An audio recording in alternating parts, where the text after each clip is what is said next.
Hi అండి. ఇది చూస్తున్నారు కదా, విద్యార్థి భవన్. ఇది హిస్టారికల్ హోటల్ అండి. అయితే ఇది 1943 సంవత్సరంలో స్థాపించబడింది.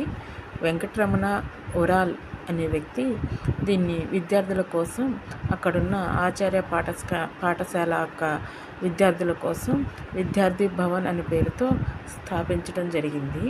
అయితే ఇది 1970లో తదనంతరం తన కుమారుడు నిర్వహించడం జరిగింది ఈ హోటల్ని.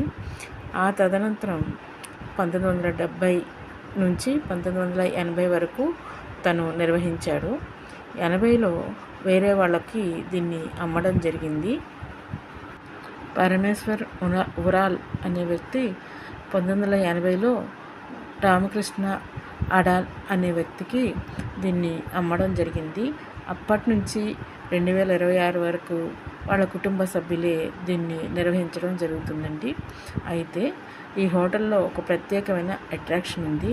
అదేనండి ఇప్పుడు మీరు చూస్తున్న ఈ గడియారం. ఈ గడియారంలో 1943 నుంచి 2026 వరకు ఈ గడియారం ఇంకా కంటిన్యూగా రన్ అవుతూనే ఉందండి. ఇందులో పంచాంగం కూడా ఇందులో ఉండడం విశేషం. ఈ గడియారం హోటల్కి సెంటర్ ఆఫ్ అట్రాక్షన్ అని చెప్పచ్చు. అయితే ఈ హోటల్లో ఉప్మా, దోశ, ఇడ్లీ, వడ అన్ని టిఫిన్ సెక్షన్ మాత్రమే ఉంటుంది.